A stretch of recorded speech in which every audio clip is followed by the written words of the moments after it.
There are a few things I want to review from this chapter. We'll start on page 32 with figure 2.2 and 2.3. This graph is very confusing for students. This graph is representing data from a study on vitamins or minerals. To understand this, I'm going to explain this using one example, vitamin C. I could take any vitamin or mineral. The USDA has research on all vitamins and minerals. When they have had substantial research based on solid experimental evidence, they can plot the data and find the RDA, or recommended daily allowance, based on this. When the research is not indisputable, then they make an educated guess. This is called the AI, or adequate intake. To find the RDA for each micronutrient, the USDA takes the data and plots it on a graph. For each vitamin or mineral, they have studied tens of thousands of people, not just 20 or 30 or 40 people, a huge population. They measure the micronutrient intake for each individual person and then plot this on a graph. For any group of data, the data will come out as a bell curve, which is what you see in figure 2.2 and 2.3. So, for example purposes, I'm going to use vitamin C. In figure 2.3, you can see a bell curve right around the number 45. Let's say we are measuring in milligrams. So 45 milligrams is the average intake of vitamin C for this group of people studied. But look at figure 2.2. The little square labeled A is just under 40. The square labeled B is even lower.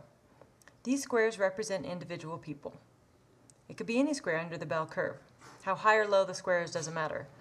What the square is showing is how many milligrams an individual, or in the case of the USD research used, a group of hundreds or even thousands of individuals, individual needs of vitamin C. If the USDA said, okay, the average amount this group of people needs is 45 milligrams, and set the recommendation at 45 milligrams, what would happen to block C? This individual or group of individuals requires almost 60 milligrams of vitamin C. If they followed the USDA recommendation of 45 milligrams a day, they would not be getting enough vitamin C. So, because of this, the USDA places the recommendations at 98%, so that most of the population will be covered.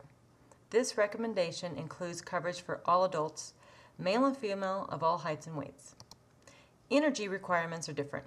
Energy, meaning calories. How many calories the USDA recommends for individuals is based on how old a person is, whether they are male or female, how tall they are, how much they weigh, and how active the person is. Turn to page 39 in your book and look at table 2.3. You can see that the amount of calories in recommended food from each group varies based on gender, age, and activity level. You will find more details when you type height and weight into your diet analysis program and get a more specific calorie recommendation for yourself. Now look in your lecture notes at the EER calorie requirement image, seen here. The average calorie requirement is 2,000. How did they come up with this number? Well, the same way. They did research, studying how many calories individuals require on a daily basis to maintain a healthy weight. They plotted the data on a graph and came up with another bell curve, but this time, instead of placing the requirement at 98%, they placed it at 50%. Looking at the graph, you can see why.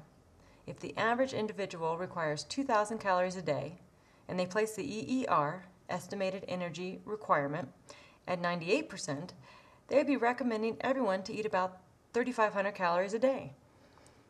Instead, they did a bunch of smaller studies on men, on women, on 19 to 30-year-olds, on 50-plus-year-olds, on active people, on sedentary people. You get the idea. They gave a recommended calorie intake between 1,600 and 2,800 based on age, gender, and activity. These graphs are confusing, I know. I hear about it every year. But I do think these concepts are important. Moving on, now for something simple, recommendations. Okay, so lots of fruits and vegetables, including a variety of vegetables with color. The subgroups of vegetables are important because each of the subgroups offer different nutrients. Whole grains, now we'll learn exactly what this means later. Low-fat dairy and lean meats, and good fats. Good fats meaning unsaturated fats. Things we want to minimize refined grains. Again, we'll learn exactly what this is, but think white. White bread, white rice, pasta, crackers, highly processed carbohydrates, foods without fiber. Minimize the amount of saturated fat, avoid trans fats, and keep total fat to 20 to 35% of total calories. And minimize the amount of added sugar. Carbohydrates should be 45 to 65% of total calories. Fat should be 20 to 35% of total calories. That's it. You need to commit those things to memory. As you can see, this chapter gives you the tools you need to make better decisions when choosing foods. Okay, I know it doesn't take a rocket scientist to figure out that a piece of fruit is a better choice than a bag of Cheetos. But there are a lot of misrepresentations with food labeling that can trick the unsuspecting consumer. Okay, I'm going to start with a few examples of snack foods, something that you might dip into at a barbecue or a party. Let's take some chips and salsa. Now, if we took 2 ounces of chips, that would be 20 large chips, which is actually 2 servings with 1 cup of salsa.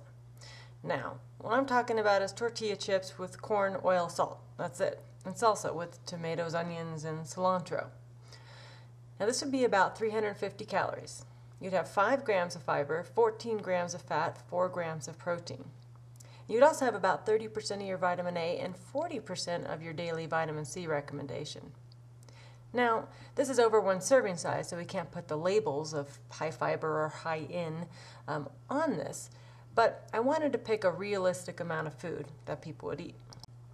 Now, let's compare this to wheat thins and spinach dip. This seemingly seems a lot healthier than chips and salsa. Now, 2 servings, which is 2 ounces, the same. This is about 30 crackers. Now, this seems like a lot, but these guys are actually pretty small. And then using about 3/4 of a cup of spinach dip. In this picture here is a lot more spinach dip than 3/4 of a cup. But let's take that serving size. This has about 600 calories, 40 grams of fat, 4 grams of fiber, 8 grams of protein. So for a 2,000 calorie diet, this is the average amount of calories for a diet. This is about 30% of your total calories and 60% of your total fat intake recommendation. Now, there's some fiber and a reasonable amount of protein. It also does have 70% of the daily amount of vitamin A and 10% of the daily requirement for calcium. So it's certainly not all bad. And this is how I like you to look at food. For starters, a serving size isn't necessarily what the amount that people eat, or even should eat. And secondly, all foods offer at least some nutrients. Remember, there are 6 different nutrients. We just want to pick the nutrient-dense foods, foods that offer the most nutrients per calorie. Now, what about yogurt? Certainly some health benefits to yogurt with its live active cultures, but reading the label is important. 1 6-ounce cup of Dannon low-fat fruit-at-the-bottom yogurt has about 150 calories and 1.5 grams of fat. So this is a very reasonable snack for the calorie and fat content. But there's also very little fiber and about 26 grams of sugar, and that's quite a bit of sugar. This is where they make up in flavor for minimizing the fat content. There's only 4% of your daily recommended vitamin C and no vitamin A. But there is 25% of your daily requirement for calcium. So there are some good things and some bad things about this yogurt. Now, what if I told you that a half cup of ice cream with a cup of fresh strawberries on top had the same amount of calories and less sugar? Actually, Breyers Light ice cream has half the sugar of the yogurt, but it's 20 grams of the fruit. There would be about 3 grams of fiber, which is considered a good source of fiber, and 150% of your daily need of vitamin C. So, some positives for a choice of fruit and ice cream over yogurt. The ice cream does have 6 grams of fat, but this is only about 10% of your daily need, and only 2% of your daily calcium. Now, both of these servings are small, a snack size, and there are some positives and negatives to each choice. My point is that some people think all ice cream is bad and all yogurt is good. The reality is it depends on your choice. Now, if you're choosing Ben & Jerry's Chubby Hubby, a half cup will give you 330 calories and 20 grams of fat. 11 of those grams of fat are saturated fat, which is about half of what you need, or half of what your limit is for each day. And there are 24 grams of sugar. Notice that that's less sugar than the Dannon low-fat yogurt. Now, what about soup? Is soup good food? Again, there are positives and negatives. Let's look at Healthy request savory chicken and long grain rice soup. 1 cup, which is a serving, has about 110 calories and 7 grams of protein, but it has about 480 milligrams of sodium. Now, 110 calories is about 5% of the calories an average person needs in a day, and you get 20% of the sodium you need. If you ate a big bowl of this, which is about 3 cups, you'd be getting 60% of the maximum amount of sodium and only 15% of the calories you need. The upside is it's a low calorie and has an adequate amount of protein. What about the name of the soup? What here implies healthy? Just saying long grain rice seems to imply healthy. Is long grain really better for you than short grain? The answer is no. But these companies pay big bucks to their staff and marketing to come up with names and products to sell to you, the consumer, to make you think they are healthier.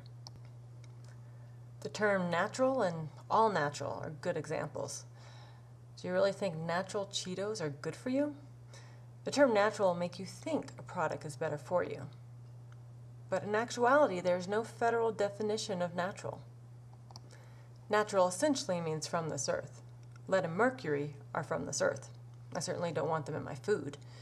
The definition most manufacturers go by is not containing any artificial colors, flavors, or preservatives. With this said, natural flavors and artificial flavors are made in the same place, in the same building, in a lab, and are generally chemically identical to each other. So don't get fooled by this. We'll read a little more on this in the last chapter. Lastly, let's just turn to page 44 in your book and look at our supersized proportions. If someone was going to order that hamburger, Coke, and fries in today's size, it would be 2,370 calories. Okay, that is over the average recommended total daily calorie intake. Here, this Carl's Jr. guacamole bacon burger is 1,140 calories, over half a day's calories, and 85 grams of total fat. That is more fat than the average individual eating 35% of their diet from fat for the entire day. And that's a lot of calories and fat.